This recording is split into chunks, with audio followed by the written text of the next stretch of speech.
مكرها، لا يكلف الله نفسا إلا وسعها.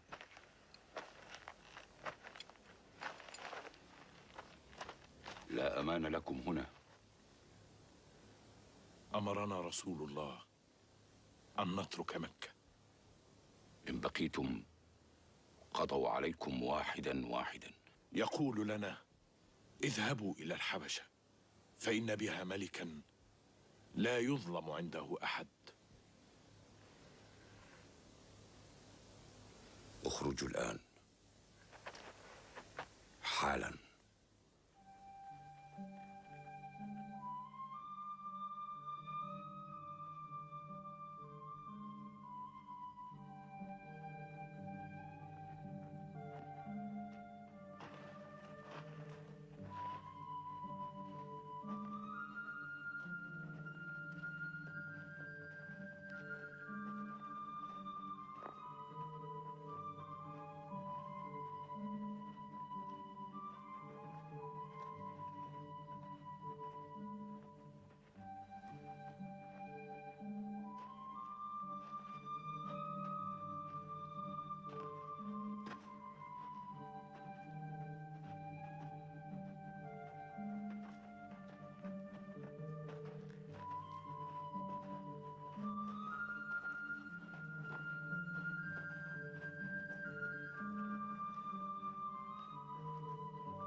فرسان احترسوا.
وجدنا آثارهم، تبعناهم، لكن كنا كمن يدور في دوامة. وهكذا أفلت الحفاة من الفرسان. أفلتوا؟ تلاشوا. محمد في مكة لا يزال، ما أفلت إلا الضعفاء. ضعفاء أو أقوياء، إنهم سوف يسيئون إلينا وإلى تجارتنا مع الحبشة. الحبشة؟ عم، ألست صديق مليكها؟ أظنني صديقه. هل في وسعك أن تستغل هذه الصداقة؟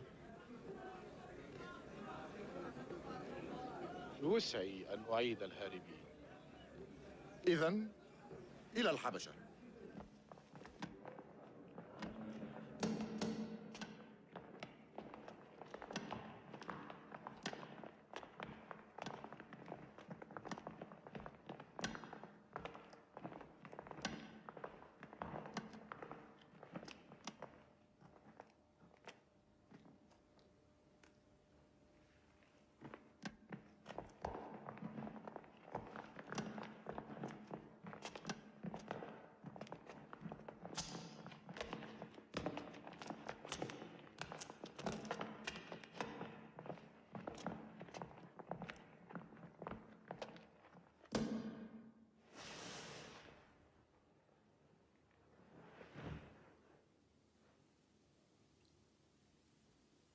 هذه الرقاب سنرى كيف تذل وتقهر.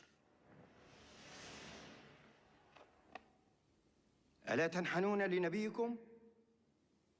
نحن لا نركع لغير الله وحده. محمد علمنا أنه عبد الله ورسوله. رسول الله، أين هي معجزاته يا جعفر؟ هل يرقى إلى السماء؟ هل مشى فوق الماء؟ هل شفى المرضى أو وهب العميان البصر؟ هل أحيا الموتى؟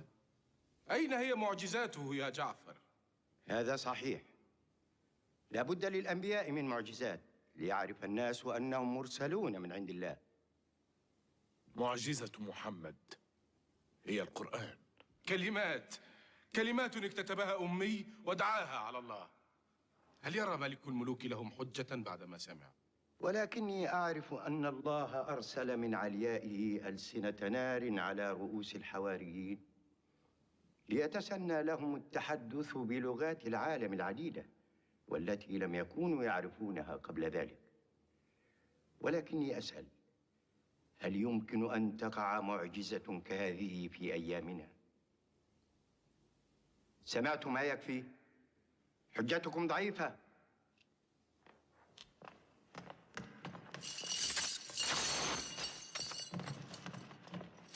جئناك لاجئين من هول ما عنيناه من الظلم والعذاب.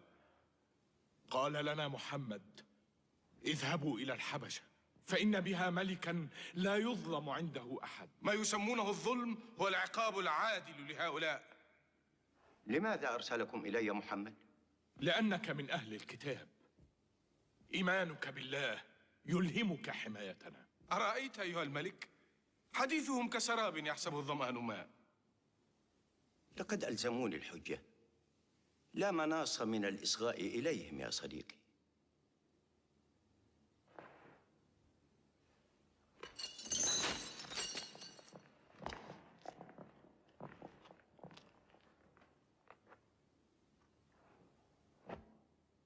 أيها الملك، كنا قوما أهل جاهلية نعبد الأصنام التي نصنعها بأيدينا من الحجارة والخشب.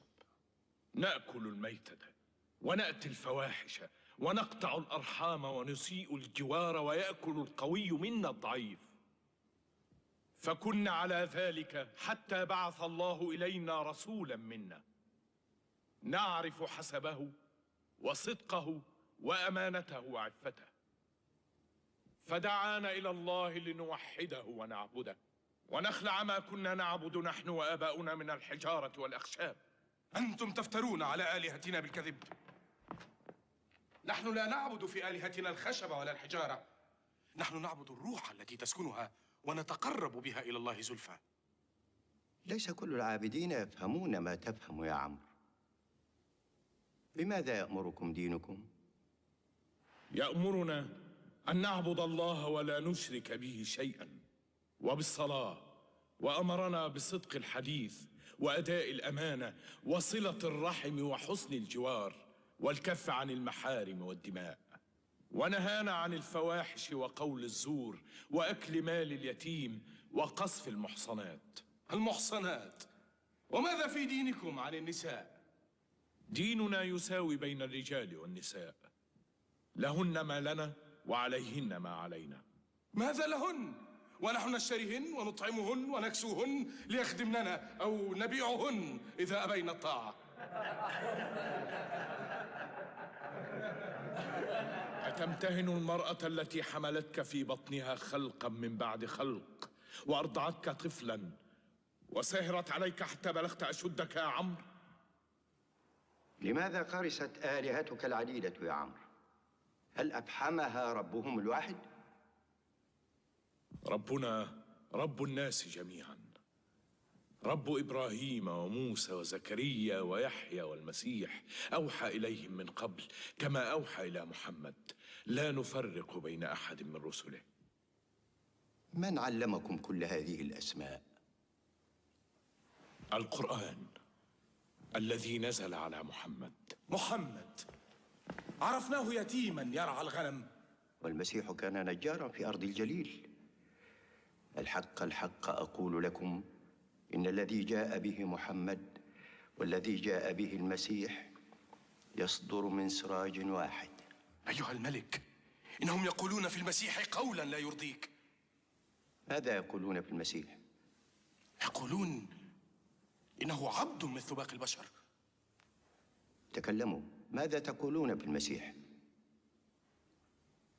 نقول فيه الذي جاء به نبينا محمد هو روح منه وكلمته ألقاها إلى مريم البتول. فاسألهم من ولد المسيح وكيف.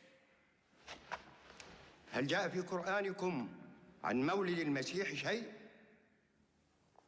نعم، فهل تأذن لي أن أتلوه؟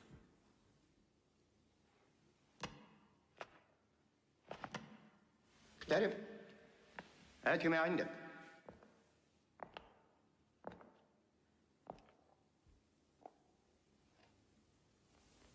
بسم الله الرحمن الرحيم. واذكر في الكتاب مريم إذ انتبذت من أهلها مكانا شرقيا فاتخذت من دونهم حجابا فأرسلنا إليها روحنا فتمثل لها بشرا سويا.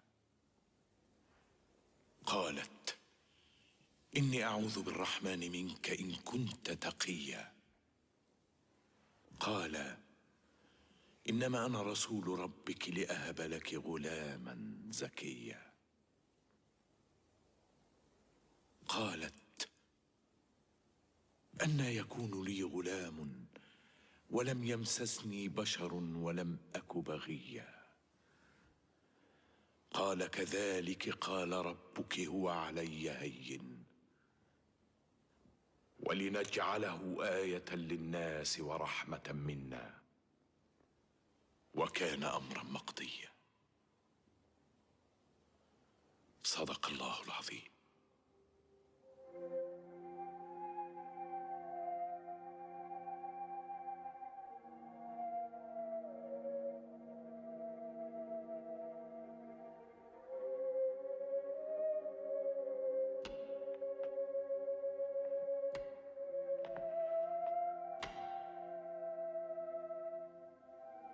ليس بين ديننا ودينكم أكثر من هذا الخط. يا عمرو، والله ما أسلم لكم هؤلاء بجبل من ذهب.